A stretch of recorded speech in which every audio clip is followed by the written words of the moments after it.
أعوذ بالله من الشیطان الرجیم بسم الله الرحمن الرحیم نن موږ په دې ویډیو کې به زده کړو چې څنګه مو کولی شو د چات جی پی ټي له لارې نه د یو فلم سکریپټ جوړ کړو.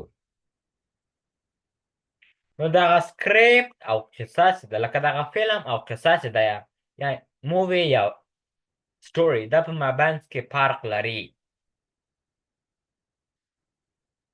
کیسه د پیښو او مفکورو مثال دی او فلم د همغې کیسې د عکسونو او غوږونو له لارې نندارې ته وړاندې کول دي.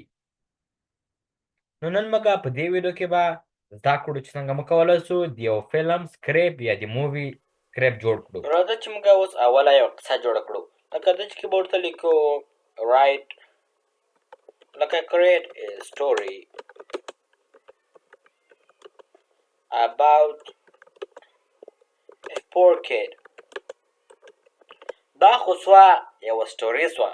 نو که چیرې موږ غواړو همدغه یو د فلم د سکریپټ ته واړوو نو موږ به اول دا ټول را کاپي کړو.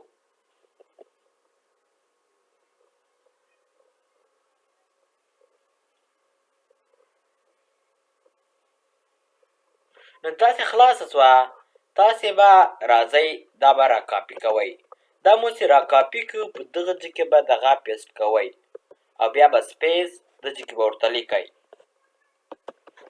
رایټ. نو په دغه ځای کې به ورته ولیکم رایټ this as a film یا مووی دواړه یو شی دي مووی سکریپټ. نو موږ چې انټر وکړو همدغه قصه چې ده له موږ سره نو دغه موږ ته فلم ته به واړوي. وګوره دا راکړه موږ ته کلوزر اپ آرم 12 نو دا تر اخره پورې. نو د موږ خپله دغه قصه چې ده ټولې فلم ته م واړوله. د مووي ده ګوره سکریپټ ده. بیا کولی شئ لکه مثالا همدغه تاسې هغه کړئ ریفورمات یې کړئ. لکه مثالا تاسې ورته ویلی شئ bold the characters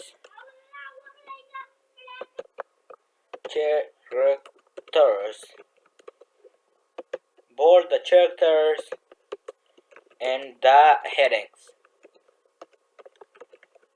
نو موږ چې انټر وکړو نو دغه کیسو چې دغه مووي لکه دغه څوک چې کوي دغه به موږ ته ډبل یعنې بولډ کړي او دلته ګوره امیر یو نوم ده په دې کې نو ګوره موږ ته یې بولډ کړه ډبل یې ونته کړه. دلته ګوره دلته کې راغلی امیر دا بیا موږ ته یې بولډ کړی. که چېرې موږ دلته راسو کوچ دا مې یو نوم ده بیا هغه کړی ده بولډ یعنې دغه یې ډبل کړی ده.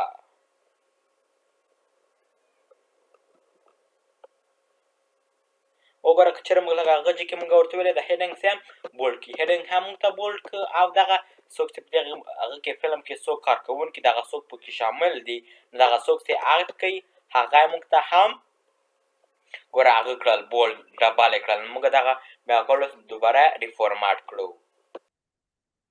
ډېره مننه دا و د نن ورځې درس.